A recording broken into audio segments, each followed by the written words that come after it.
The world doesn't owe you an explanation. You work hard, and you get passed over. You love deeply, and you get your heart broken. You build a life, and a single phone call tears it down. When everything goes wrong, your first instinct is to ask, why? You want a reason for the suffering. But Albert Camus, the Nobel Prize-winning philosopher of the absurd, had a different answer for you. He believed that there is no reason, and that is exactly where your power begins. Before we dive into how to build this mental invincibility, take a moment to ground yourself. Leave a simple affirmation in the comments like, "I am the master of my days." Let it be your first act of defiance against the chaos.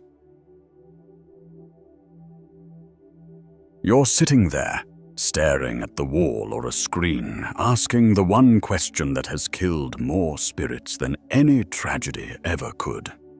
It's the question that keeps you awake at 3 a.m. while the rest of the world is silent. You're asking, why? Why did this happen to me? Why now? Why, when I finally felt like I was getting my life together? Did the floor fall out from under my feet? I know that feeling. It's that hollow, sinking sensation in your chest where you feel like you've been betrayed by life itself. You played by the rules. You were a good person. You put in the effort. And in return, you got hit by a wrecking ball you never saw coming. It feels personal, doesn't it? It feels like the universe has a specific grudge against you. But I'm going to tell you something right now that might hurt at first, but it is the only thing that will actually set you free.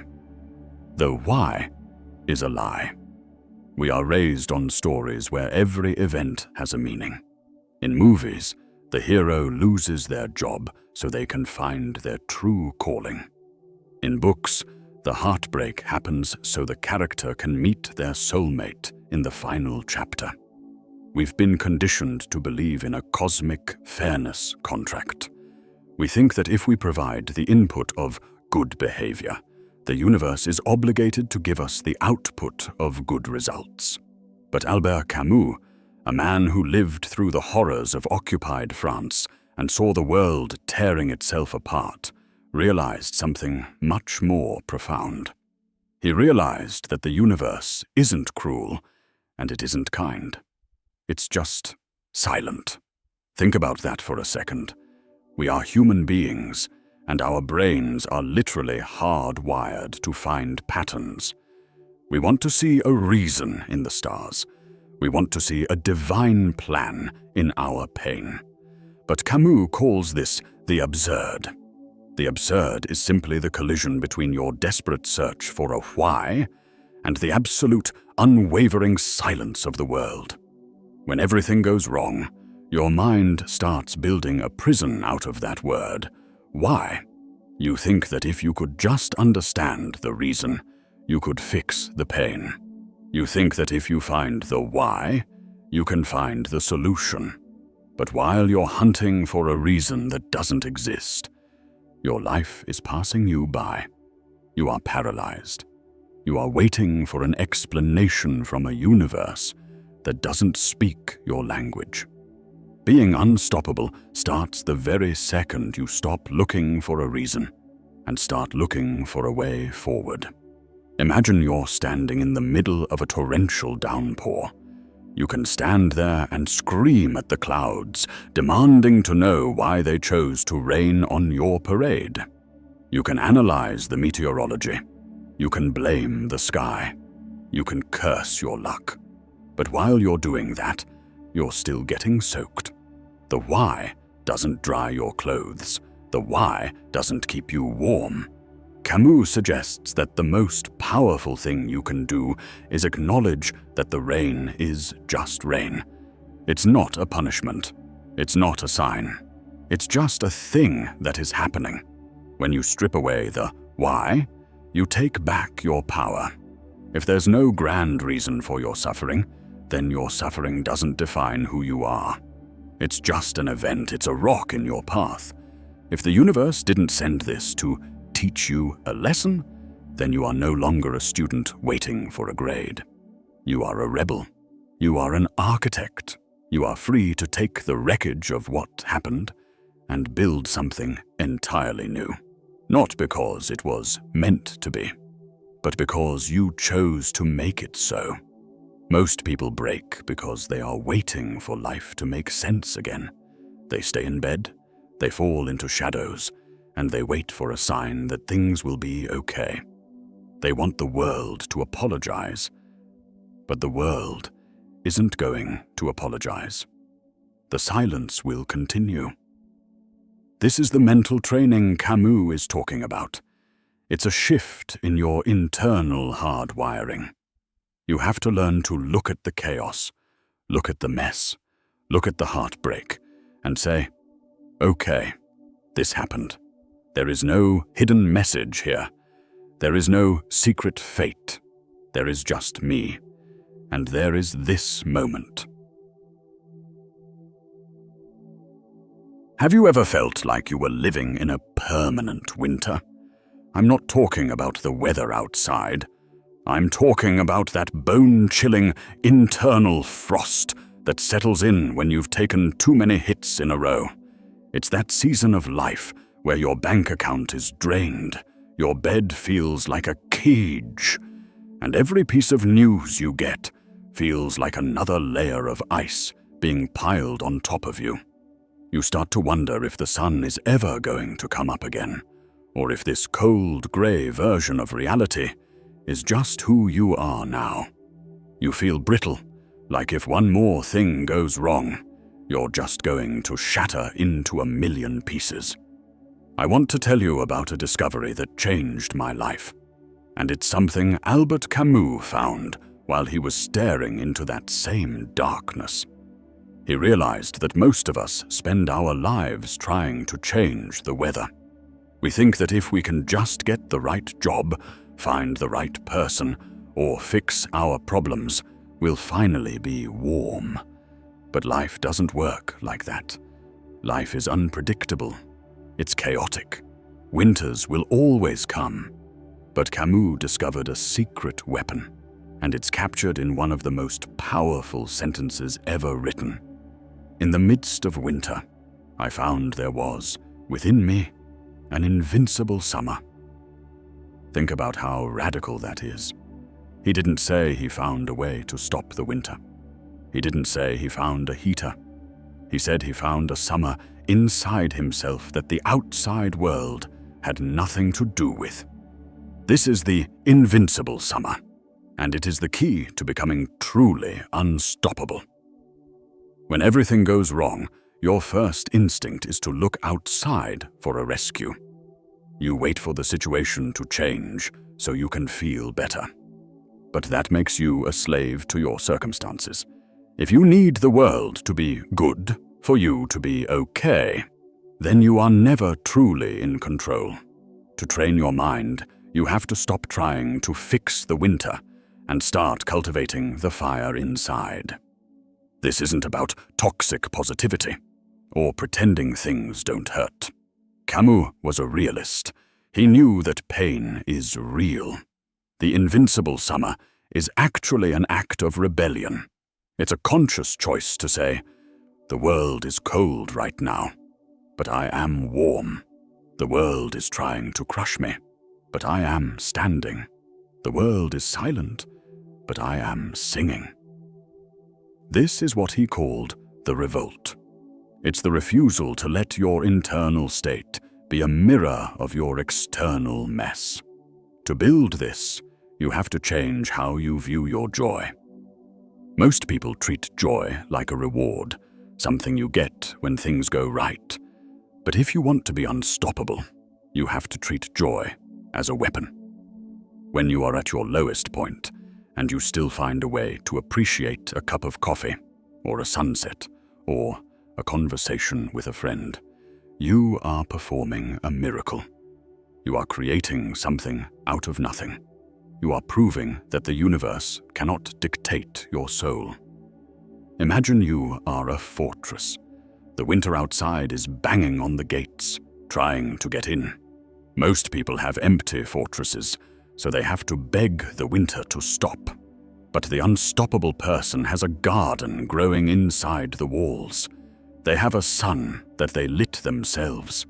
They can look out from the battlements at the storm and smile, not because the storm isn't dangerous, but because the storm doesn't have the keys to the house. This mental training is about finding your defiant joy. It's about realizing that your capacity to feel alive, to create, and to love is entirely independent of your luck.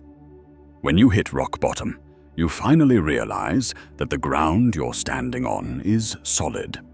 The rock bottom is actually the foundation of your invincible summer. It's the point where you stop being afraid of the worst happening because the worst has happened, and you're still there. You're still breathing.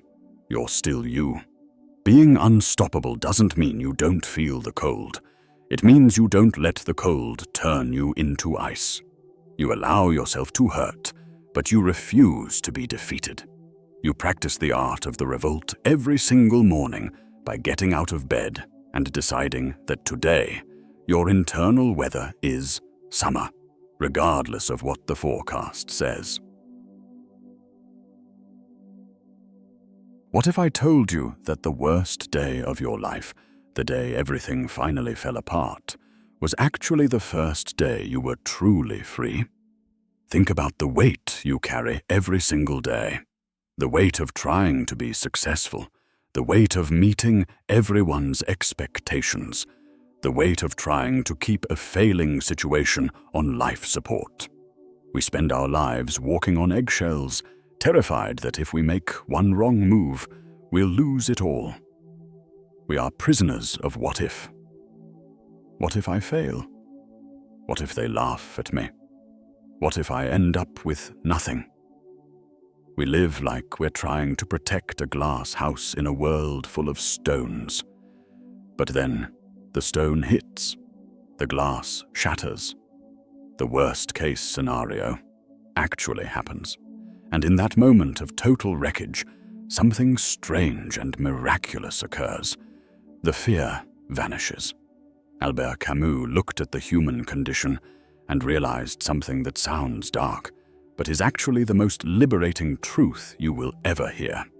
He realized that we are all, in a sense, living under a death sentence. Not just because life eventually ends, but because the versions of ourselves we try so hard to protect are temporary. When your plans fail, when your reputation takes a hit, or when you lose the things you thought defined you, that specific version of you has died. And Camus' message is simple. Once you've died, you are finally free to live. I know that feeling of standing in the ruins of your own life. It's terrifying, but if you look closely, it's also the first time you've been able to see the horizon without the walls of your old life blocking the view. Most people spend their entire lives in a cage of their own making, terrified of the day the door opens. But when everything goes wrong, the door hasn't just opened. The whole cage has been demolished. You are standing in the open field of your own existence, and for the first time, you don't need anyone's permission to move. This is what Camus called absurd freedom. It's the freedom that comes when you realize the universe doesn't have a pre-written script for you. There is no destiny you're failing to meet. There is no correct way to live that you've messed up. If the world is as chaotic and indifferent as it seems when things are going wrong, then all the rules you've been stressing about are actually just suggestions. The death sentence of your old life is actually a get-out-of-jail-free card for your soul. To train your mind to be unstoppable, you have to lean into this freedom. You have to realize that most of the things holding you back were just ghosts. You were afraid of losing a job you didn't even like. You were afraid of people whose opinions don't actually matter. You were afraid of failing at a game that has no real winners. When life breaks you, it clears the table. It's a clearance sale for your anxieties. You can look at the wreckage and say, well, the worst has happened, and I'm still standing. What else is there to be afraid of? This is the mindset of a person who cannot be manipulated or intimidated. How do you stop someone who has already seen the bottom and realized they can survive it? You can't. When you embrace the death sentence of your expectations, you become a ghost in the machine. You start doing things because they matter to you, not because they fit into some grand plan for success. You start speaking your truth because the consequences of lying are no longer worth the effort. You start taking risks because you've realized that the biggest risk of all was wasting your life trying to stay safe in a world that is inherently unsafe. Imagine the power of walking into a room knowing that you don't need anything from anyone in it.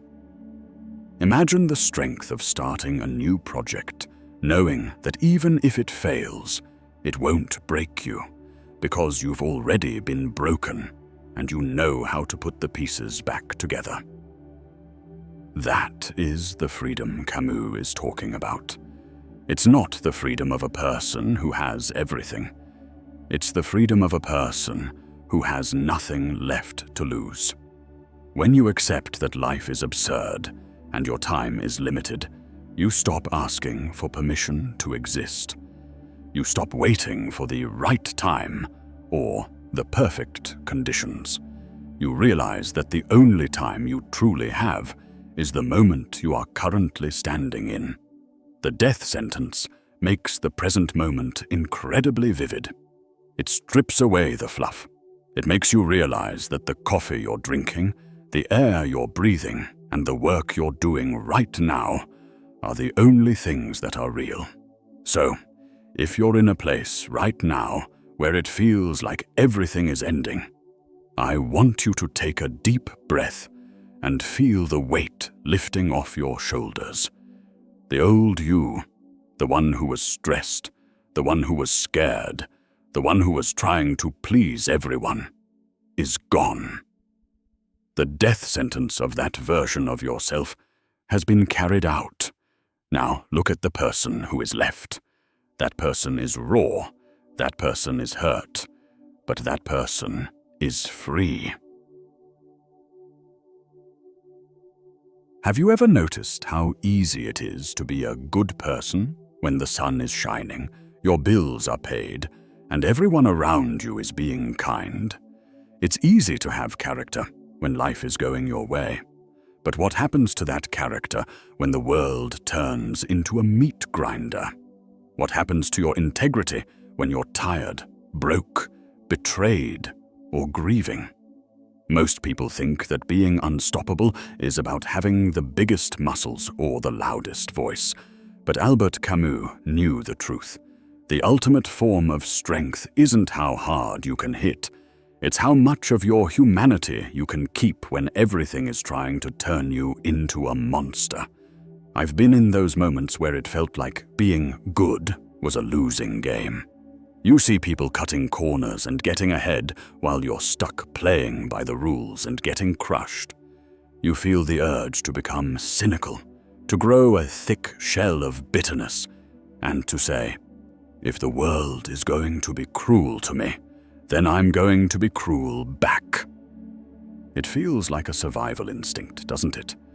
But Camus suggests that the moment you let the chaos outside dictate the person you are inside, you haven't just lost your situation, you've lost yourself. In his book, The Plague, Camus tells the story of a city trapped in a deadly outbreak. There is no cure. There is no reason for the suffering. People are dying in the streets, and it feels like the end of the world. In that chaos, some people become selfish, some hide in fear, and some try to profit from the pain. But then there's Dr. Rieu. He knows he probably won't win. He knows he might die. But he continues to treat the sick day after day, simply because it is the decent thing to do. He doesn't do it for a reward or for a hero's legacy. He does it because, in a world that has lost its mind, he refuses to lose his soul. He called this common decency. This is the final level of mental training. To be truly unstoppable, you must develop a character that is chaos-proof. Most people's integrity is like a fair-weather friend. It disappears the moment things get difficult. But real integrity is a choice you make in the dark. It's the decision to remain honest when it would be easier to lie. It's the decision to remain kind when life is being mean to you. It's the decision to keep your promises, even when there's no longer a benefit to keeping them. Why does this make you unstoppable? Because when your sense of right and wrong is no longer tied to your circumstances, you become untouchable. If the world can't make you bitter, then the world has no power over you. If the world can't make you compromise your values, then the world can't break you. You become a fixed point in a spinning world. You are the lighthouse that stays still while the storm rages around it. Think about the people you truly admire. It's usually not the ones who had it easy. It's the ones, well, who went through hell and came out the other side with their heart still open. It's the person who lost their business but refused to cheat their employees. It's the person who had their heart broken but refused to stop believing in love. That kind of integrity is terrifyingly powerful because it's not based on luck. It's based on a radical, stubborn commitment to being human. When your life is in shambles, you will be tempted to throw away your values. You'll think, I can't afford to be honest right now, or I don't have the energy to be kind. But those are the moments when your values matter the most.